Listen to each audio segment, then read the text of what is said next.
Hey guys, Dr. Huntington here, and today we're going to discuss lectins and how they actually attack your body. And of course I'll show you how to lessen the damage that they actually cause. Now to review, lectins are proteins that are mostly concentrated in the reproductive part of a plant's life cycle, the seed. Although lectins can be and often are found throughout the plant. These lectins are used as a chemical weapon to protect the plant, sort of like a natural insecticide. In fact, some crops are actually genetically modified to have more lectins, because of their ability to ward off bugs.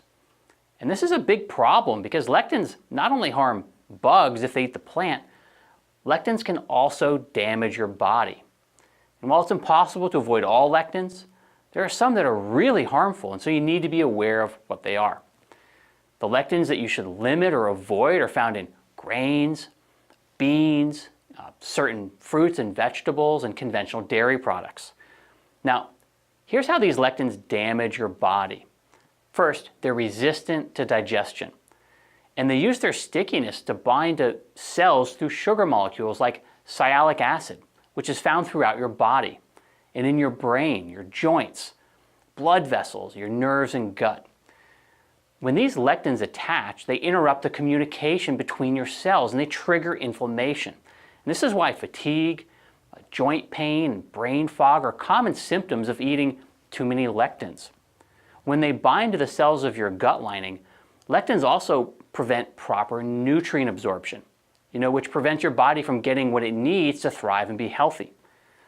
And in the gut, lectins also trigger your body to release zonulin, which is a protein that increases gut permeability, which allows the lectins, food particles, and metabolic waste to actually sneak through into your bloodstream. And that's not supposed to happen. That's the condition that's often referred to as leaky gut. Now, in response to these particles making their way into your blood, your body releases signaling molecules called cytokines, which create inflammation and make antibodies. And remember, antibodies are proteins that your immune system makes to destroy foreign invaders. So this is an immune response to the toxins, the bacteria, the food particles, and the lectins, which are getting into your blood through the holes in your gut. Since lectins are sticky and stick to the outside of your healthy cells, what happens is that when your body tries to defend itself against the presence of the lectins, it ends up attacking your healthy cells too. This is one of the theories to explain how lectins are linked to celiac disease and rheumatoid arthritis and other autoimmune diseases, where your body actually starts attacking its own tissue. Now, bacteria and viruses also use lectins to better attach to their targets. And so eating a diet that's high in lectins may also increase your likelihood of an infection. And some lectins can actually act as endocrine disruptors, meaning they interfere with the healthy function of hormones that manage your body. Lectins can actually change, imitate, or take over the duties of certain hormones, causing problems in the communication system of your body. In fact, the lectin called wheat germ agglutinin, or WGA, actually mimics insulin, which is especially dangerous. WGA wreaks havoc on your body by binding to fat, and muscle, and brain cells, and prevents insulin from doing its job of regulating the movement of blood sugar into cells for the production of energy. Now, this results in false hunger signals and glucose cravings, and can even direct fat cells to store more fat. That's how lectins are linked to things like obesity and type 2 diabetes. Now, because lectins are sticky, they can cause your cells to clump together in your blood, leading to anemia, allergies, and autoimmune issues. And they're also known to interact with compounds called mitogens that actually stimulate cell division. And while this could be good in some cases, it's dangerous in the case of cancerous cells. WGA is also one of the worst lectins because of its small size. It easily sneaks into the bloodstream through a compromised gut lining and can travel directly to your brain. And this is problematic because WGA's sticky nature, helps it to transport substances through the blood-brain barrier. And that barrier is there to actually protect your brain from things that could be damaging to your brain. And this is one of the ways that lectins can create neurological symptoms or disorders. WGA also attaches to the walls of your blood vessels And in response, your body fights this with inflammation, and hardening of your blood vessels can occur because of this. And that's a risk factor for cardiovascular disease. All right, so obviously lectins can be problematic. So what can you do to lessen the damage? Well, first, reduce your lectin load. And you can do this by limiting the amount of beans and legumes and grains and conventional dairy products that you eat.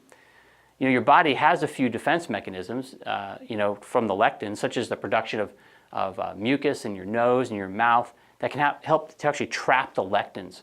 But most of them still make it all the way through to your gut, where the intestinal mucosal wall, tries to keep the lectins out of the bloodstream. In fact, that's one of the reactions that I actually notice when I eat a high lectin food. Within a few minutes, I get an immune response, and it includes like a white sort of coating on my tongue. So, along with limiting the lectins that you eat in your diet, you can protect your intestinal wall by taking a quality probiotic.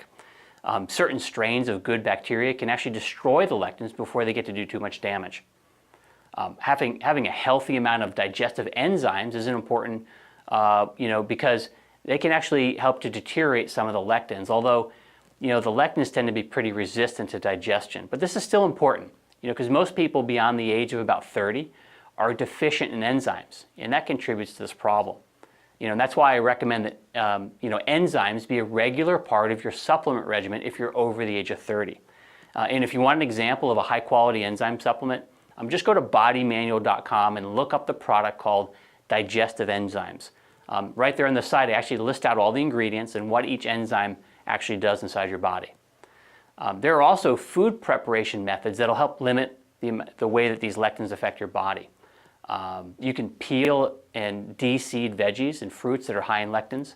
You can also ferment them, which deactivates the lectins also. Then you have the added benefit because the fermentation process also increases the nutritional content. You can also soak or sprout high lectin foods, or you can pressure cook certain ones, such as potatoes, and that helps to deactivate the lectins. Although pressure cooking, it won't help with legumes and grains. Those you're going to need to soak or avoid them altogether. Now, the best strategy is to avoid the amount of high lectin foods that you're eating. And if you notice that you really feel better, like it really makes a difference in how you feel, you may want to cut them out altogether. All right, so if you found this video helpful, please share it with somebody that you think would appreciate the content. And if you subscribe, I'll make sure to send more to you. All right, I'll see you soon.